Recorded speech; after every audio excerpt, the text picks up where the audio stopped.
ఒకసారి ఈ వీడియో చూడండి, తర్వాత మాట్లాడదాం. నేను బతుకుని వచ్చిన మేడం. నువ్వు పక్కనికి వచ్చినావు, మమ్మల్ని చంపడానికి వచ్చినావా? ఈ బండి పెద్ద పెద్ద బండి చాలా పిల్లలే ఉంటారు. పిల్లలు తింటారు, తినిపిస్తావా?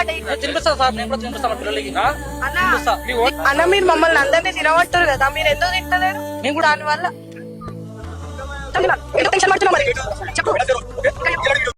అతను మహా అంటే ఆ కోవా బన్ అమ్మేది 10 రూపాయలకో 20 రూపాయలకో. ఇప్పుడు అదే కోవా బన్ రెస్టారెంట్లోనో ఎక్కడనో ఒక రిచ్ ప్లేస్లో అమ్ముంటే 300 to 500 ఎంత రేటు పెట్టినా కానీ వావ్ ఏమీ ఫుడ్, క్వాలిటీ ఫుడ్ అనుకుంటే తినేటోళ్ళు ఎవరిని క్వశ్చన్ చేయరు. ఇప్పుడు ఆయన మన కళ్ళ ముందట చేస్తుండే కదా, రెస్టారెంట్లో ఎవరు చేస్తున్నారో తెలియదు, ఎట్లా చేస్తున్నారో తెలియదు, ఎంత క్వాలిటీలో చేస్తున్నారో కూడా తెలియదు. అదే వాళ్ళని క్వశ్చన్ చేయరు ఎందుకు? వీళ్ళ మీద కాన్సన్ట్రేట్ చేసే బదులు చాలా చాలా హాస్టల్స్లో, గవర్నమెంట్ హాస్టల్స్లో ఫుడ్ మొత్తము ఖరాబ్ అయిన ఫుడ్ పెడుతున్నారు వాళ్ళకి. వాళ్ళని క్వశ్చన్ చేయలేరు వీళ్ళు, వాళ్ళని క్వశ్చన్ చేయలేరు. ఎందుకు తెలుసా?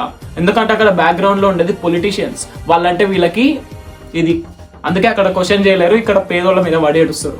ఆయనకి డే మొత్తం గడిస్తే మహా అంటే 500 నుంచి 1000 రూపాయలు వస్తాయి. ఆ 500 నుంచి 1000 రూపాయల కోసం వాళ్ళ ఫ్యామిలీ మొత్తం వెయిట్ చేస్తూ ఉంటారు. వీళ్ళ మీద పడి ఏడుస్తే ఏమొస్తుందిరా మీకు? ఆ డేట్ అయిపోయిందా, ఎక్స్పైరీ డేట్ అయిన బన్సా అని అడుగుతుండు కదా వీడు. రెస్టారెంట్లో 1000 రూపాయలు 2000 పెట్టి శాండ్విచ్లు తింటారు, అంతంత రేట్లు పెట్టి తింటారు. అప్పుడు వాటికి ఎక్స్పైరీ డేట్ అడుగుతారా? అవి కూడా బ్రెడ్ తోటే కదా చేసేది, వాటికి అడగరే ఎక్స్పైరీ డేట్.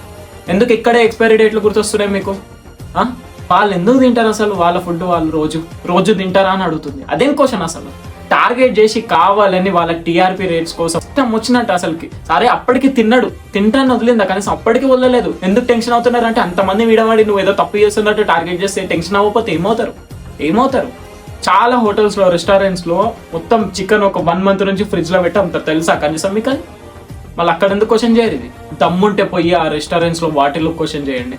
ఇక్కడికి వచ్చి పేదోళ్ళ మీద వాడేయకండి. వాళ్ళకి వచ్చి 500 1000 రూపాయలు కూడా లాక్కోవాలని చూస్తున్నారు.